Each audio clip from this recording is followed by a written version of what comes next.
When you think about preparations, then we only have around 14 days, 15 hours or so to have the 20th edition of the Stanchart Nairobi City Marathon. And it will be an epic battle. We have a different kind of caliber of athletes that will come to compete.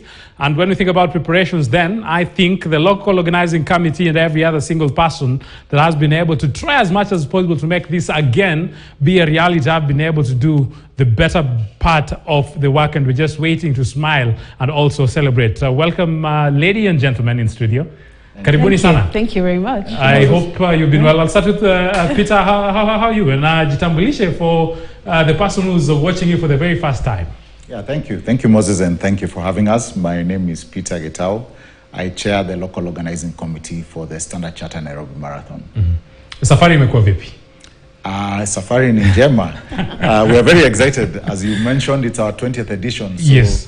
Lots of work is going into the preparation, and we're very excited about how it's getting together. Yeah, and Ndungu. Thank you. Yes, and Ndungu.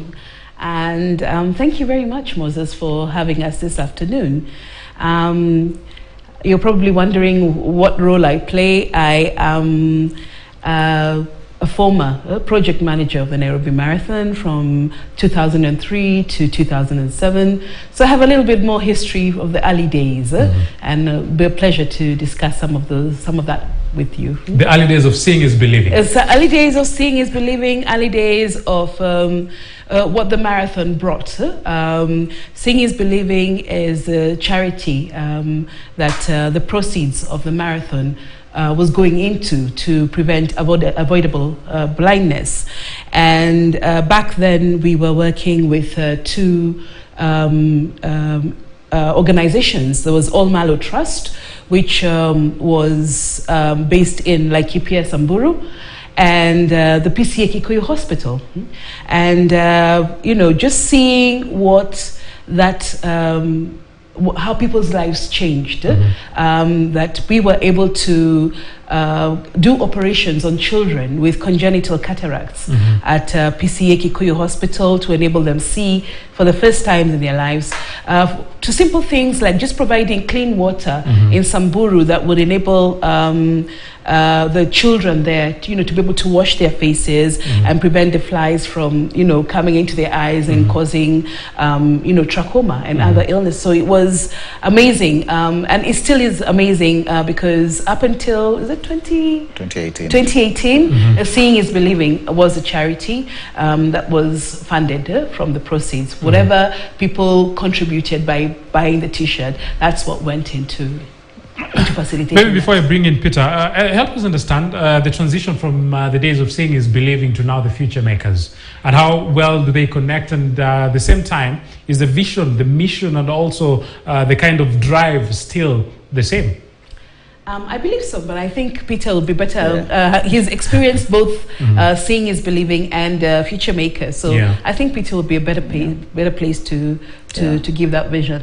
Thank you. And so Moses, we ran Seeing is Believing for 15 years, between 2003 and 2018, and we reached our target. We had a target of the money we wanted to raise. We raised over 600 million, and we felt we needed to also have another community impact engagement. And that's how Future Makers came. So Future Makers is about really enabling the youth, and it's focused on disadvantaged youth. It's also focused on women and persons with disability. And the purpose of Future Makers is to enable them get better jobs, and also run their businesses. So the transition in terms of community impact, I think was seamless in the sense that we did not abandon Seeing is Believing as such, but we chose now to focus really on this other Future Makers initiative. I know before we began the conversation, you saw it's always important, actually, even for us, the role that we play in highlighting people living with disabilities and what they're doing and what they need to do, and the kind of support actually that we need and we must give them. A proper initiative, you'll say, and you're trying as much as possible to be champions of this. Yeah, so Stanchart Nairobi Marathon has a wheelchair race. I think we're proud that throughout the years, we've done that race. APDK are the ones who really help us manage the race, because they're really in touch with the athletes, and they're able to provide also the technical support. For the longest time, we've had a participation between 50 and 70. Last year, we did something different. We connected with other partners, Light of the World and Sight Savers, and we began to bring in persons with other disabilities. So last year we had about 158 participants, so including the wheelchair race. We had persons with hearing disabilities, with visual disabilities, and other disabilities. And we created a special category, a special corporate relay race for that, for persons with disabilities, so that they can also earn some prize money.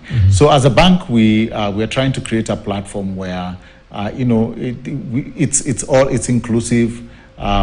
You saw earlier when we were talking about netball. I think it's amazing to see persons with disability participating in the main league, and that's what we want to do. We talk with the technical officials. We spend time with them on the route to make sure it makes sense and it's manageable on the wheelchair race. And then we also try and bring in technical people to help us with the other persons with disability. In the beginning of October, we did have persons with disability race at Parkland Sports Club. So from last year, on top of allowing or rather facilitating persons with disability to participate, we also have a training program.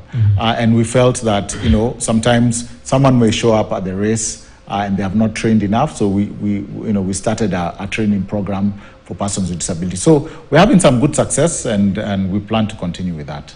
So at this particular time, we'll take a short commercial break. But when we come back, then we'll get to understand why have a race that you are trying as much as possible to bring 20,000 plus, 25,000 plus, and say they are competing and they're doing it with the purpose and also with the mission. And yes, he's mentioned something to do with the wheelchair category, but that, remember, is not only the only category that we'll be having in this year's edition, because the 42 kilometers is there, the main race. We have the 5 kilometers, we have the 10 kilometers, and we also have the relay 21 kilometers that you've also mentioned. So we'll be able to dissect that. But at the same time, when you think about the proceeds and what is doing in the community, a lot of focus also needs to go to that, because it is for a good